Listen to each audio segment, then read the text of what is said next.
মুভির শুরুতে আমরা একজন প্রেগনেন্ট মহিলাকে দেখতে পাই যার নাম নাতালিয়া। হঠাৎ তার ডেলিভারির সময় হয়ে যায়। তখন তার মা এলিনা তার কাছে আসে। নাতালিয়ার অবস্থা খারাপ হওয়ার কারণে তাকে হাসপাতালে নিয়ে যাওয়া হয়, কিন্তু অনেক রাত হয়ে যাওয়ার কারণে তারা হাসপাতালে ডাক্তার পায় না। কিন্তু সেখানে একটি নার্স ছিল যে তার ডেলিভারি করেছিল।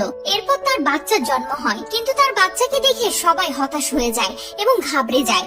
তারা বিশ্বাস করতে পারছিল না তারা কি দেখছে, কারণ বাচ্চাটি কোনো নর্মাল বাচ্চা ছিল না।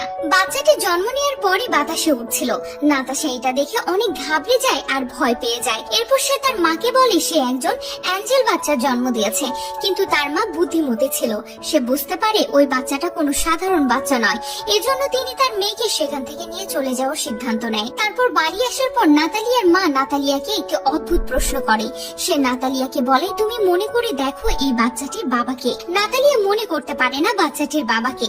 এরপর নাতালিয়ার মা বলে, এটি কোনো সাধারণ বাচ্চা নয়, একে আমাদের গোপন রাখতে হবে। এই কথা যদি কেউ জেনে যায় তাহলে আমাদের অনেক সমস্যার মুখোমুখি হতে হবে। এরপর তারা বাচ্চাটির নাম রাখে অস্কার। অস্কার কোনো সাধারণ বাচ্চা ছিল না, তাকে সামলানো অনেক মুশকিল ছিল। তারা যখন বাড়িতে থাকতো না তখন বাচ্চাটি ছাদে আটকে থাকতো।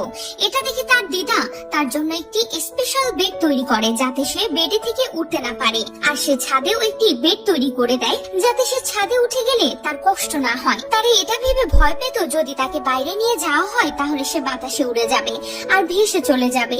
এজন্য তার দিদা আর তার মা তার অনেক খেয়াল রাখতো। এরপর সময়ের সাথে সাথে অস্কার বড় হতে থাকে, কিন্তু তাকে বাইরে যেতে দেওয়া হয় না। তাই সে একদিন বিরক্ত হয়ে জানালা দিয়ে বের হওয়ার চেষ্টা করে, কিন্তু তার দিদা তাকে দেখে ফেলে আর সে অনেক রেগে যায়।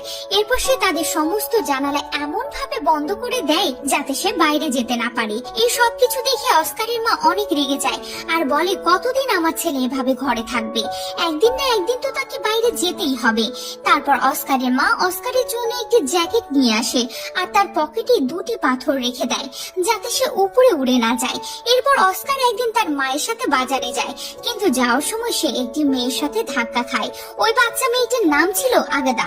আগাদার সব জিনিসপত্র পড়ে গিয়েছিল আর সে অনেক রেগে চিৎকার চেঁচামেচি করছিল। তারপর সে অস্কারকে দুটো জলের বোতল ধরিয়ে দেয় আর বলে, তোমার শাস্তি হচ্ছে এই জলের বোতল দুটি তুমি আমার বাড়ি পর্যন্ত পৌঁছে দেবে। অস্কার যেতে রাজি হচ্ছিল না, কিন্তু আগাদা অনেক জেদ করছিল, তাই সে যেতে রাজি হয়। অস্কার তার মাকে কিছু না বলে সেখান থেকে চলে যায়। অস্কারের হাতে দুটো বোতল থাকায় আর তার পকেটে দুটো পাথর থাকায় এই দুটোর ভার সে একসাথে নিতে পারছিল না, তাই সে তার পকেট থেকে দুটি পাথর বের করে ফেলে দেয়। এরপর দেখা যায় আগাথার সাথে তার বন্ধুত্ব হয়ে যায়। যখন অস্কার তার বাড়ি পৌঁছায় তখন আগাথা তার কাছে দুটি বোতল নিতে চায়, কিন্তু সে ওই বোতল দুটি দিতে চায় না, কারণ সে জানতো সে যদি ওই বোতল দুটি দিয়ে দেয় তাহলে সে বাতাসে উড়ে যাবে, কারণ তার পকেটে ওই পাথর দুটি নেই। কিন্তু আগাথা অস্কারের থেকে জলের বোতল দুটি কেড়ে নেয়। যখন সে বোতল দুটি নিয়ে নেয় তখন অস্কার উপরের দিকে উঠে যায়। ওই জায়গাটি চারিদিকে ঘেরা ছিল, তাই অস্কার বেশি উপরে উড়ে যেতে পারে না। আগাথা এটা দেখে অবাক হয়ে যায় আর সে সুপারম্যান সুপারম্যান বলে চিৎকার করতে থাকে। অস্কার তার কাছে সাহায্য চায়। তখন আগাথা তার রুমে গিয়ে একটি ব্যাগ নিয়ে এসে তাকে ধরিয়ে দেয় যে ব্যাগটিতে পাথর রাখা ছিল। এর ফলে সে নিচে নেমে আসে। এরপর আগাথা আর অস্কারের খুব ভালো বন্ধুত্ব হয়ে যায়। এরপর অস্কার ওই ব্যাগটি নিয়ে তার বাড়িতে চলে আসে। তারপর সে তার মাকে অগাথার বিষয়ে সবকিছু বলে। পরদিন অস্কার তার মায়ের সাথে স্কুলে যায়। সেখানে গিয়ে তার মা জানতে পারে অস্কার জীবন যাপন করতে পারবে না, এর জন্য সে অনেক কান্নাকাটি করতে থাকে। এই বিষয়টি তার দিদা বুঝতে পারে। তখন সে ঠিক করে তারা এই বাড়িটি ছেড়ে দেবে। এরপর তারা সেই বাড়িটি ছেড়ে অনেক দূরে চলে যায় আর সেখানে থাকতে শুরু করে। তারপর অনেক বছর কেটে যায়। অস্কার এখন অনেক বড় হয়ে গেছে, তার মায়ের অনেক বয়স হয়ে গেছে আর তার দিদা মারাও গেছে। তার কাছে সে ব্যাগটি তখনও ছিল যেটা তাকে আগাথা দিয়েছিল। অস্কার ব্যাগটি তার কাছ থেকে কখনো দূরে রাখতো না। ঘুমানোর সময়েও সে ব্যাগটিকে সাথে করে নিয়ে ঘুমাতো। কিন্তু তার জীবনযাপন এখনো আগের মতোই চলে। ঘরের মধ্যে সে সারাক্ষণ থাকে। তার জীবন সিক্রেট ভাবেই চলছিল। অস্কার ও তার মা দুজন দুজনেরই অনেক খেয়াল রাখতো, কিন্তু অস্কার তার সিক্রেট লাইফ নিয়ে অনেক বিরক্ত হয়ে গিয়েছিল।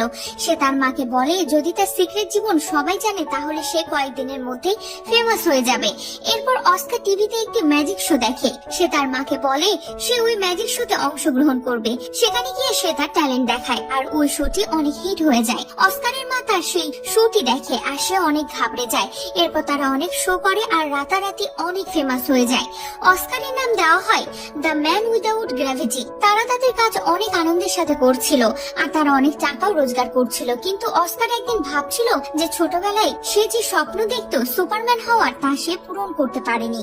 সে কোনো সুপারম্যান না, বরং একটি কাঠের পুতুল হয়ে গেছে যাকে মানুষ তার এনজয়মেন্টের জন্য ব্যবহার করে। তাই অস্কার এজেন্টটাকে বলে, তুমি মানুষকে গিয়ে বলে দাও দ্য ম্যান উইদাউট গ্র্যাভিটি মারা গেছে, আর না হয় আকাশে উড়ে কোথাও চলে গেছে। তারপর সে তার মাকে বাই বলে তাকে ছেড়ে চলে যায়, কারণ সে একটু অন্য জীবন যাপন করতে যাচ্ছিল। তারপর নিউজে দেখানো হয় দ্য ম্যান উইদাউট গ্র্যাভিটি মারা গেছে। এরপর দেখানো হয় অস্কার এখন আলাদা রকম জীবন যাপন করছে।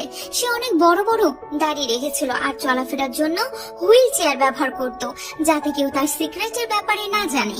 সে তার নামও চেঞ্জ করে নিয়েছিল আর সে একটি হোটেলে কাজ করত। কিন্তু হঠাৎ একদিন তার ছোটবেলার বন্ধু আগাতার সাথে দেখা হয়ে যায়। আগাতা তাকে তার সে ব্যাগের কারণে চিনে নেয়, যেটি সে ছোটবেলায় অস্কারকে দিয়েছিল। এরপর তারা দুজন একসাথে সময় কাটাতে শুরু করে এবং তারা বিয়ে করে তাদের সে ছোটবেলায় পুরনো বাড়িতে থাকতে শুরু করে। আর এখানে এই মুভিটি শেষ হয়ে যায়।